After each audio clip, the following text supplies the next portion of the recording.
Oi, gente, nós estamos aqui para ajudá-los a, nesse momento, ainda continuar passando conteúdo para vocês. Então, o Sistema Fator está ligado aí e a gente reuniu algumas coisas importantes para poder passar para vocês nessas próximas semanas, tá? Então, a gente vai começar com globalização. E na nossa primeira aula, a gente vai falar sobre a Revolução Técnico-Científica Informacional. A gente vai falar sobre a compressão espaço-tempo, que é um resultado dela e fundamental para a globalização acontecer. E vamos falar também de dois aspectos da globalização, dois tipos de globalização, que é a globalização econômica e a globalização política, tá certo? Então, na aula de hoje é o que a gente vai ver com vocês.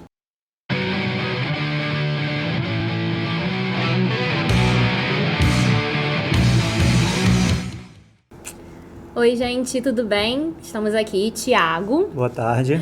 Eu, Isabela, como vocês já conhecem nós dois. E a gente vai gravar esse vídeo para vocês, para disponibilizar e compartilhar com vocês uma aula sobre globalização, tá? E o Thiago vai começar. Bom, vamos lá.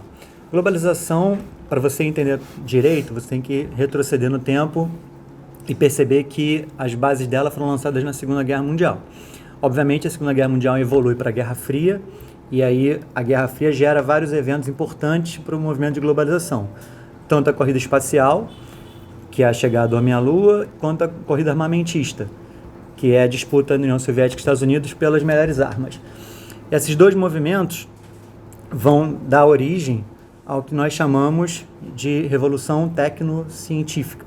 Tá? O que acontece? Durante a Guerra Fria, os Estados Unidos investem trilhões de dólares ao longo de 50 anos para derrotar a União Soviética. E, surpreendentemente, a União Soviética desmorona sem disparar um tiro, desmorona economicamente.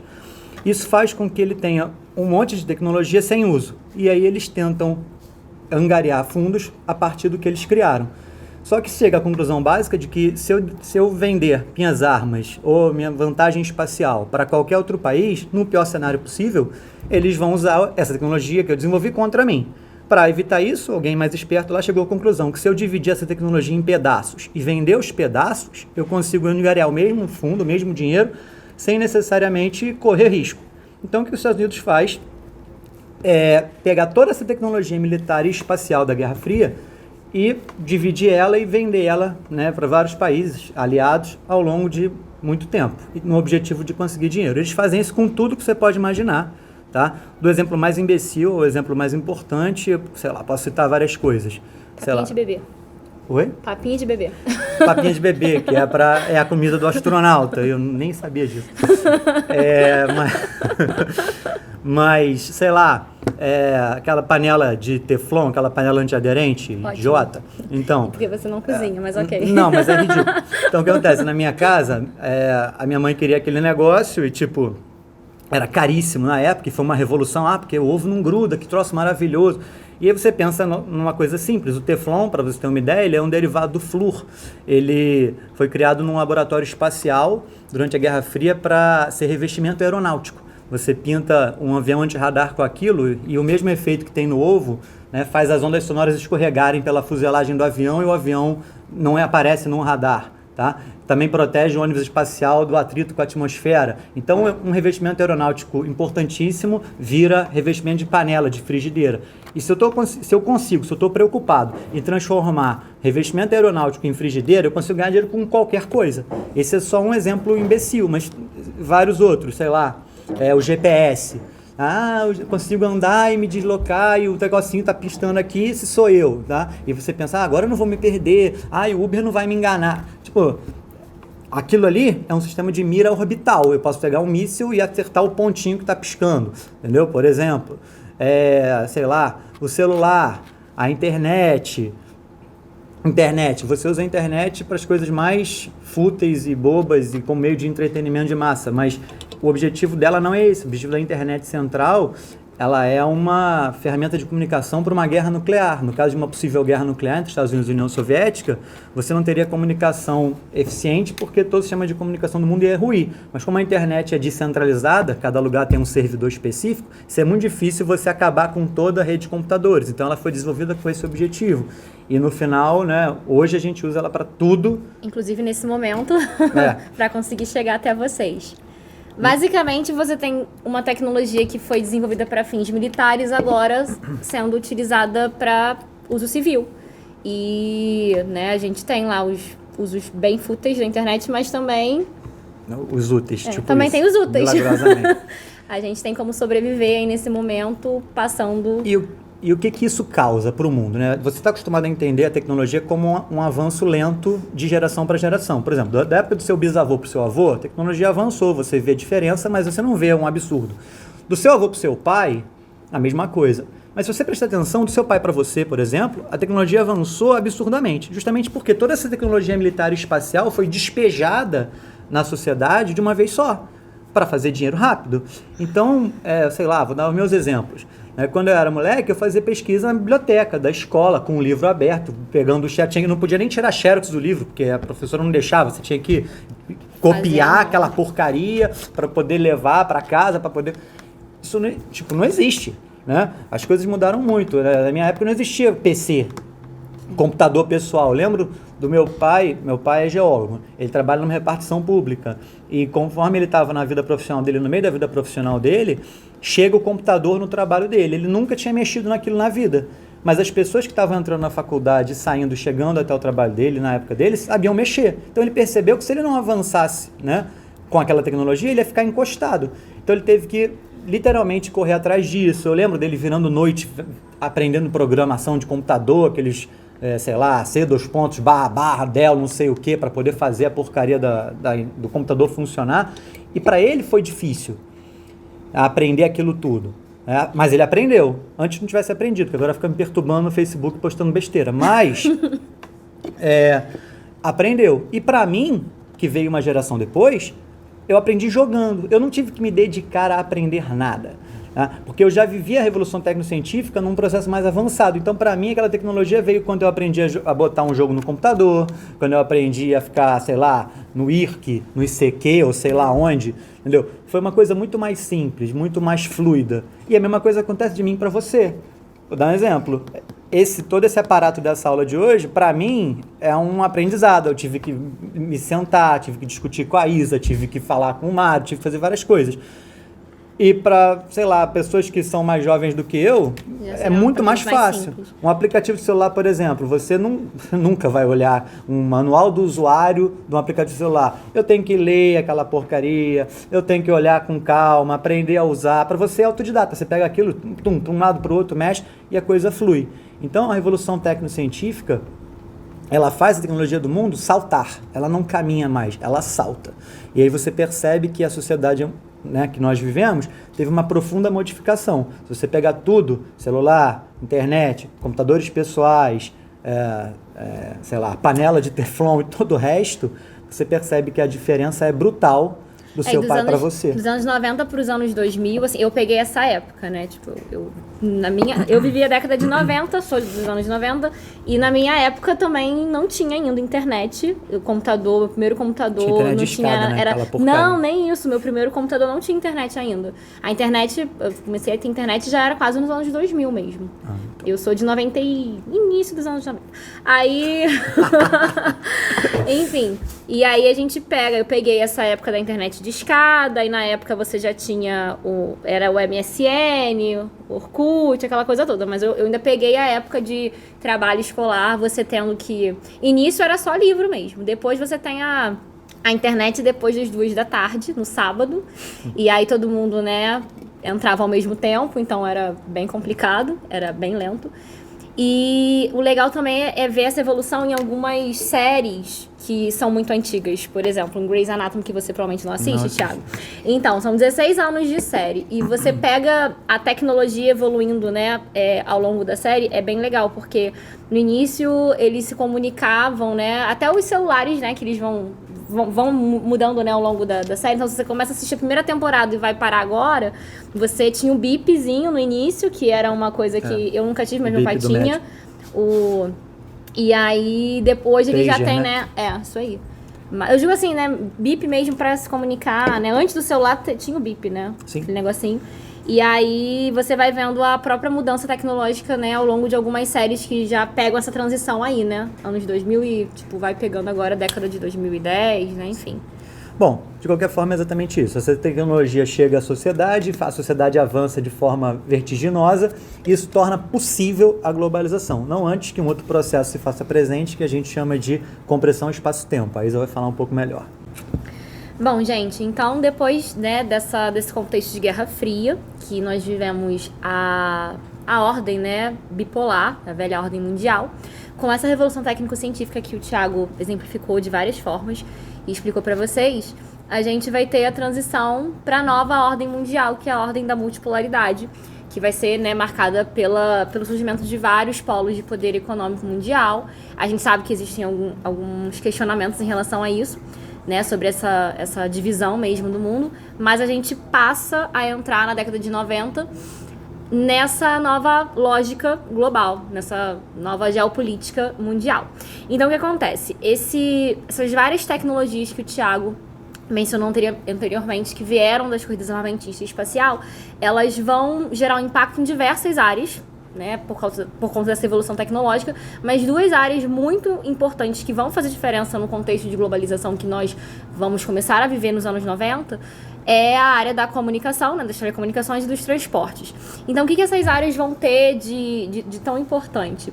A melhor infraestrutura nessas duas áreas vão fazer com que o mundo pareça menor do que ele realmente é, que é a nossa famosa compressão espaço-tempo. Então, o que seria essa compressão espaço-tempo? Essa redução das distâncias.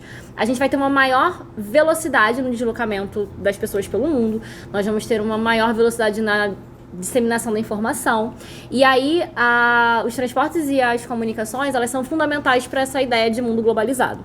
Então, nós temos vários exemplos em que isso se aplica, né, no nosso dia a dia, mas também na própria lógica das empresas no mundo, né, a dispersão delas pelo planeta. Como que a internet no nosso dia a dia, ela termina gerando um impacto, né? Não só, né, como a gente falou anteriormente, em coisas fúteis, mas também, né, numa série de coisas relacionadas ao mundo do trabalho, né, na ideia do consumo, como que isso beneficia também as grandes empresas. E a gente tem vários exemplos nesse sentido. Então, a própria questão da disseminação do coronavírus, né, como que isso atingiu o estágio que está hoje, né? Uma coisa que começou na China, e hoje nós temos vários países que estão vivenciando a disseminação, né? Até agora. A disseminação dessa doença. Então, a globalização, essa maior facilidade, né, de deslocamento pelo planeta, seja da produção global dos produtos, seja das pessoas. Então, a gente tem várias áreas que vão ser influenciadas por causa disso.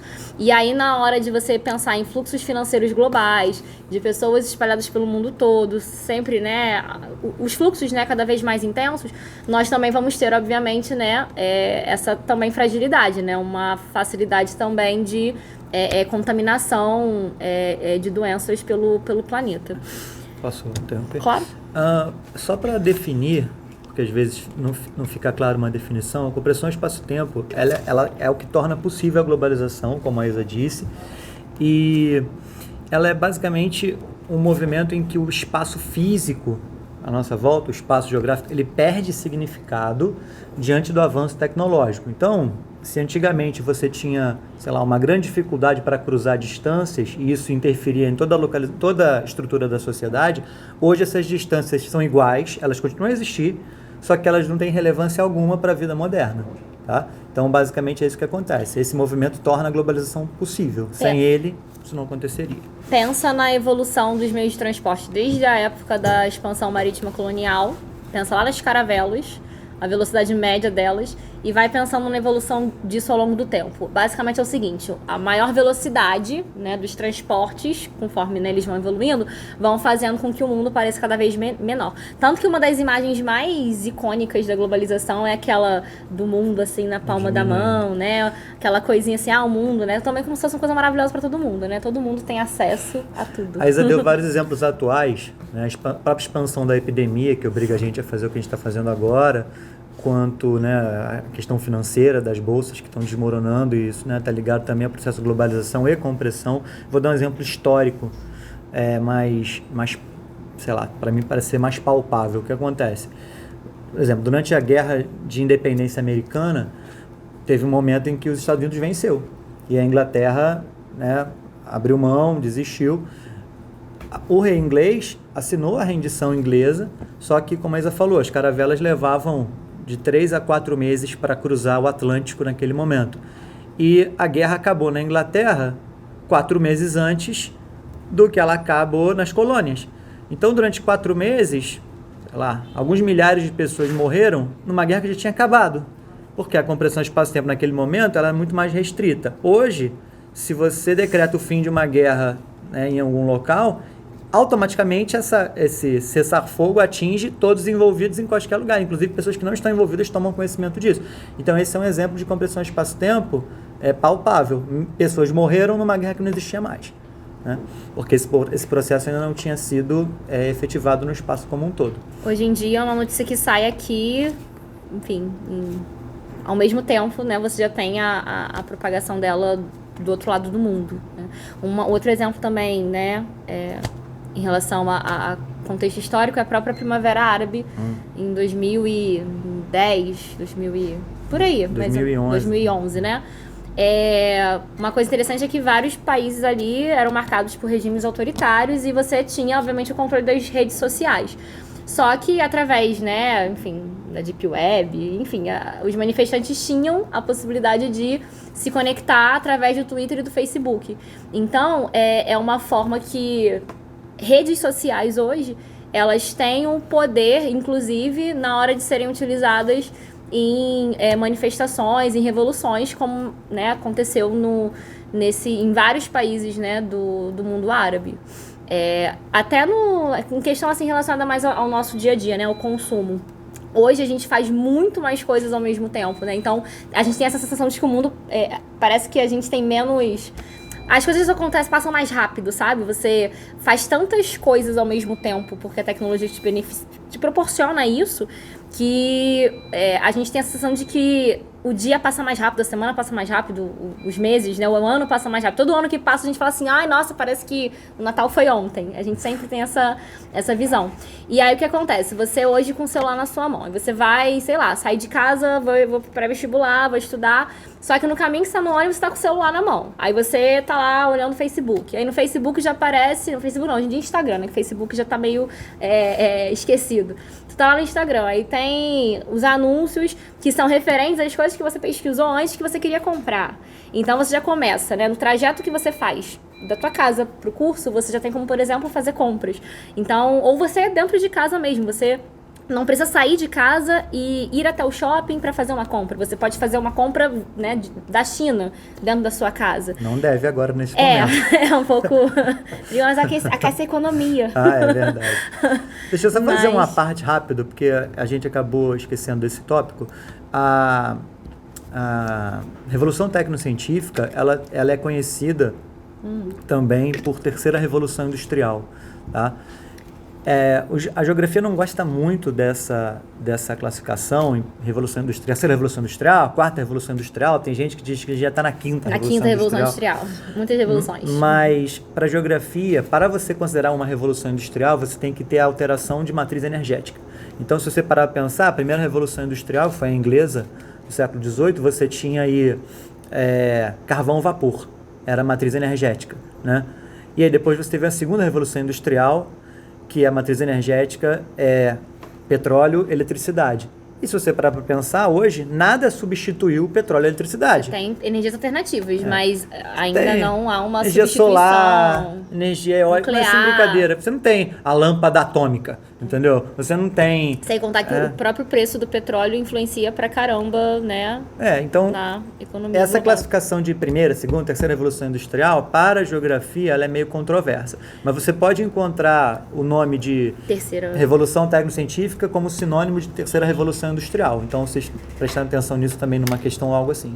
Só retomando porque a gente acabou pulando esse tópico. Apareceu terceira revolução industrial, tu já tem que saber que a revolução técnico-científica informacional que vai aparecer em várias matérias ao longo do ano, porque essa transição mesmo de mundo de Guerra Fria para globalização, ela impacta em várias áreas, na indústria, na urbanização, uma série de coisas. Então, nós vamos falar disso várias e várias vezes, mas no vestibular pode aparecer como terceira revolução industrial, já fica ligado nisso, tá?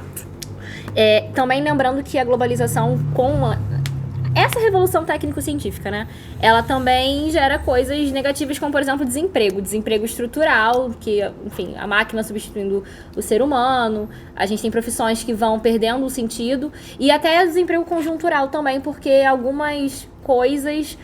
Algumas profissões continuam a existir, mas devido a uma substituição de alguns tipos de funções que você pode fazer pelo celular, você termina tendo a diminuição de empresas físicas, de lugares físicos. Então, por exemplo, banco. Hoje em dia, é muito, muito mais comum você utilizar o aplicativo do banco para fazer transações financeiras, para poder pagar conta. Então, o número de agências bancárias começa a diminuir. Só que se o número de agências bancárias começa a diminuir, obviamente a gente vai ter desemprego, porque mão de obra custa dinheiro.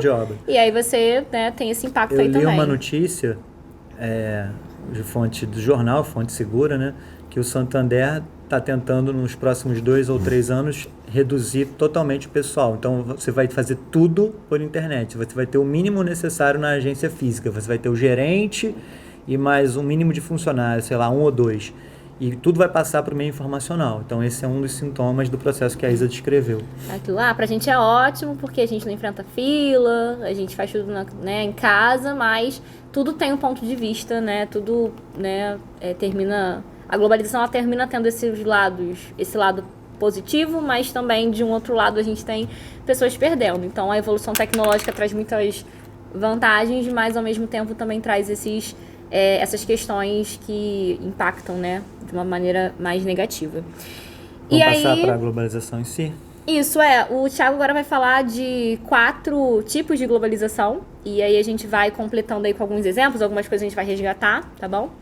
Vamos lá, pessoal. Agora, falando especificamente da globalização, você teve várias definições sobre globalização, uma bonitinha do que a outra, tudo feliz, então isso aqui é tudo enganação, tá? É só você parar para pensar. Qual foi, né, o sistema vitorioso na Guerra Fria? Foi o capitalismo. E nós chegamos até aqui com a vitória do capitalismo. O que você percebe, então, é que a globalização nada mais é do que o ápice do sistema capitalista. E se você entende que o objetivo central do capitalismo é lucrar, você entende que o objetivo da globalização também é lucrar. A única diferença de um para o outro é que a globalização vai extrair lucro em escala global. Ok? Então... levar a tecnologia para quem não tem. Todos os povos. Tornar o mundo uma aldeia global. Cultura mundial homogênea. Isso daí tudo é efeito colateral ou história para boi dormir. A verdade é que o objetivo central da coisa é lucrar. E da forma que eu puder, do jeito que eu conseguir. A globalização ela é um fenômeno que atinge todas as esferas da vida humana. Tá? Social, cultural, econômica, política, até filosófica.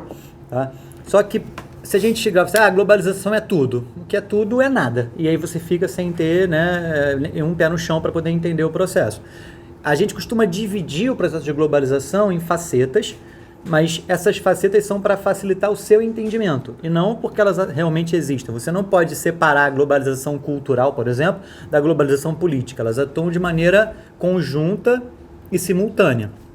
Mas aqui, para facilitar o entendimento e a compreensão das pessoas, a gente vai dividir, eu costumo dividir em 4 etapas, tá? 4 partes principais. E elas têm diferenças de entendimento, diferenças de facilidade de enxergar. Tem algumas que são muito fáceis, que não são escondidas de vocês, são muito simples, né? E tem outras que são mais difíceis. E tem algumas que, ainda que você consiga entender e perceber, você não consegue nem se livrar dela, porque ela constitui você como indivíduo. A primeira delas seria a globalização econômica, mais fácil de ver. A segunda é a globalização política, tá? Já é mais sutil. A terceira é a globalização espacial. Essa aí é deliberadamente escondida de você, em muitos sentidos. Por isso que é muito difícil entendê-la e enxergá-la, né? E a última é a globalização cultural, que constitui você como pessoa. Então é uma coisa ainda mais complicada de enxergar e, né, de lutar contra isso, se é que você consegue fazer isso em algum sentido. Vou começar do início. A Isa vai interrompendo sempre que ela achar necessário e a gente vai pontuando, tá? A globalização econômica nada mais é do que extrair lucro usando a economia. De que maneira? O mais simples possível, ninguém esconde de você, por exemplo, que você tem uma moeda global e que essa moeda global é usada para medir os PIBs dos países, que ela é usada para fazer comércio internacional. Obviamente estou falando do dólar, ok? Então, o fato de ter uma moeda global, que é o dólar, é um sintoma de globalização econômica inegável. Onde você tirar um dólar da sua carteira, ele vai ser aceito e reconhecido. Obviamente, se você fizer isso no meio do deserto do Saara, isso não vai ter nenhum sentido. Mas em qualquer local onde o dinheiro seja corrente e você tem um local civilizado, o dólar é reconhecido como valor. Isso é um sintoma, um sinal de globalização econômica, ok? Além disso, você pode citar, sei lá, crises globais, como a gente está vivendo nesse momento. Não é normal que você tivesse uma crise capitalista global antigamente. Você tinha uma crise na Inglaterra, a crise era inglesa. Afetava muito pouco outras pessoas, outros lugares, outros países. Você tinha uma crise na França, a crise era francesa. Hoje não. A crise afeta o mundo inteiro, obviamente que depende de quem está sendo afetado, depende do seu status na pirâmide capitalista. Por exemplo, se a sua economia é uma das economias centrais, Estados Unidos, China, etc., você vai afetar todo mundo que está abaixo deles, ou seja, o mundo inteiro. Se você está falando do Brasil, por exemplo, vai afetar toda a América do Sul. Né? Vocês acreditam, vocês não, em geral as pessoas acreditam que o Brasil é um país, né, pobre, coitado. Não é verdade. A economia brasileira é uma das 10 maiores do mundo e a gente esquece disso, a gente não entende isso dessa forma, mas é. Então o Brasil indo mal, economicamente falando, ele afeta toda a América do Sul, pelo menos. Ah, mas e a China? Nem tanto. E os Estados Unidos? Nem tanto. Todos que estão abaixo do Brasil têm um problema maior, se ferram mais. Né? Paraguai, por exemplo, entra num buraco sem fundo quando o Brasil vai mal. Né? Mas não só ele. E, obviamente, tem países que não afetam ninguém. Sei lá, países da África subsaariana, sei lá. Somália, Namíbia. País assim, o que acontece? A Somália está em crise desde que a Somália existe, né? Abriu a Somália, começou a existir, começou a crise na Somália. Obviamente, economicamente falando, ela nunca saiu da crise. E isso não muda nada, isso não afeta ninguém. Tá? Já a crise de 2008 nos Estados Unidos, na crise imobiliária... Colocou todo mundo de joelho. E, né? Foi se desdobrando. Então, isso é um sintoma inegável de globalização econômica. Então, são crises... bolsas de valores integradas. A pessoa pode literalmente fazer jogos financeiros e deslocar recursos bilionários com apertar de um botão, né? E aí você joga seu dinheiro, sei lá, da Bovespa para a Bolsa de Frankfurt, de Frankfurt você joga para a Bolsa de Tóquio, e aí para Nova York, e aí você fica brincando de fazer jogos financeiros. Isso é um sintoma de globalização econômica. Mais uma vez, eu volto a dizer, as facetas não são separadas, elas são simultâneas. Tá? Então, estou dando só exemplo da parte econômica, mas evidentemente que atua em outras frentes também. Então, como eu disse, a globalização econômica não é escondida de você, todo mundo sabe o que é Bolsa de Valores, todo mundo entende uma crise econômica, até porque é afetado por ela, está sendo afetado por ela, todo mundo sabe o que é um dólar e como ele funciona. Então, essa é a parte visível do processo. Ok? A globalização política, ela já é um outro departamento. Por quê? Para você entender como ela funciona, você precisa de alguns conhecimentos que não é todo mundo que tem, que não é todo mundo que pode ter e não é todo mundo que tem interesse em ter. Então, é o uso da política para gerar lucro. Ok? De que maneira? Da maneira mais feliz possível. Vamos usar a diplomacia. E você vai lá, se senta com outro cara do outro país, o cara tem milho para vender, ele te dá milho, você dá trigo para ele, todo mundo agora come milho e trigo, vocês têm um acordo comercial e todo mundo é contente. É a parte tranquila da globalização política. Você fez um acordo político e você fez, né, e aí você conseguiu lucro através disso. Pode ser a parte não tão legal, você pode coagir outro país. Então você começa a fazer exigências tácitas, né, ou não, mais abertas, em que aquele país é obrigado a se curvar. E aí você obriga ele ele não quer comprar o seu trigo, por exemplo. Você diz, olha, se você não comprar o trigo, né, o meu amigo canhão aqui do lado tem outra opinião. E aí o país é obrigado a se render àquilo, né? E isso também é uso de globalização política. Às vezes isso é bem fácil de enxergar, às vezes não. Ou se a coação também não funciona, você pode usar uma guerra como globalização política, como exemplo de globalização política. E as pessoas pensam numa guerra como, guerra não é política. Gente, guerra é uma política aplicada na prática. Tá? Guerra é um exemplo de política sendo aplicada no espaço. Então você, sei lá, vou dar um exemplo simples para as pessoas entenderem. As guerras nos Estados Unidos, no Oriente Médio, se você vai falar sobre elas com as pessoas, acredite no que eu vou dizer, a maioria das pessoas que não tem entendimento de um ensino médio, elas acreditam que, ainda bem que eles estão indo lá acabar com aqueles infiéis que acreditam, né, são muçulmanos e acreditam em Alá e tem que acabar com aquela gente mesmo. Todo mundo terrorista. E por mais que isso seja um absurdo para a maioria das pessoas, eu espero, não é para todas. E muita gente acredita nisso e pensa nisso dessa forma. Uma parte das pessoas que tem um entendimento maior chega até, eles estão lá por causa de petróleo, eles estão lá para conseguir, né, progresso econômico, etc. Só que tem muito mais do que isso envolvido. Né? Como eu disse, a globalização política ela é difícil de enxergar. Então, a guerra, ela, por exemplo, gera lucro, gera dinheiro antes, durante e depois do processo. Por exemplo, sei lá, eu tenho que mobilizar tropas, eu tenho que gerir essas tropas, eu tenho que alimentá-las, vesti-las, deslocá-las até a zona de conflito. Tudo isso custa dinheiro. Tudo isso alguém está pagando, tudo isso alguém está lucrando. Aí eu desloquei as tropas até lá, aí começa o conflito. Cada bala, cada granada, cada tiro, cada míssil, cada qualquer coisa que eu utilizo tem que ser paga e reposta. Alguém está gastando, alguém está pagando por isso. Matei gente, morreu lá o soldado americano. Camarada, alguém está pensando, cada corpo tem que ser levado de volta para os Estados Unidos e as pessoas têm que enterrar. Aí você vai dizer, pô, Thiago, alguém está fazendo contas para ver quantos corpos estão sendo levados e quanto é que custa cada corpo? Sim, alguém está fazendo essa conta, está muito feliz com o número de mortes e vendo como é que eu ganho dinheiro com isso. Mas isso é maligno e horrível. Sim, é assim que funciona. O capitalismo está aí para lucrar. E o lucro vai ser extraído, inclusive, do número de corpos mortos que tem que ser transladados de volta para os Estados Unidos. Né? Então, mais dinheiro. Beleza, agora eu vou lá e derrotei os caras, vou pegar o petróleo deles. Ótimo, vou pegar o petróleo dos caras, mais dinheiro. Agora eu vou voltar para casa. E aí para deslocar as tropas, mais um dinheiro, mais um tempo. E não acabou, vai além disso. Né? Por exemplo, na guerra do Iraque, o Iraque ficou destruído pelas tropas americanas. E o que aconteceu? Houve uma licitação, houveram várias licitações da ONU para ver quem ia reconstruir a infraestrutura do Iraque. Adivinha quem venceu essas licitações, ou grande parte delas? Empresas americanas. Então, empresas americanas de construção foram reconstruir o que o exército americano tinha destruído. Assim até eu fico rico. Tá? Então, uma guerra, ela gera dinheiro antes, durante e depois. E isso é um sintoma de globalização política. Só que o jornal não diz empresas americanas vão reconstruir o Iraque que as tropas americanas destruíram. Para você entender o que está acontecendo, você tem que reunir uma série de conhecimentos que não necessariamente são fáceis de ser reunidos por uma pessoa qualquer. Por isso eu digo que globalização política ela é mais sutil. Tá? Ela requer uma interpretação da realidade que nem necessariamente é fácil de ser atingida. Ok? Quer falar alguma coisa sobre isso? Eu lembrei do que o Milton Santos fala... que a globalização como fábrica de perversidades. E aí é o exemplo que você... vários exemplos que o Thiago deu agora, que é o mundo global como ele realmente é. Mas aí eu vou deixar para falar das 3 fases da globalização um pouquinho mais para frente. Deixar ele terminar o brownie dele primeiro, que ele mordeu um pedaço agora. Não, tranquilo.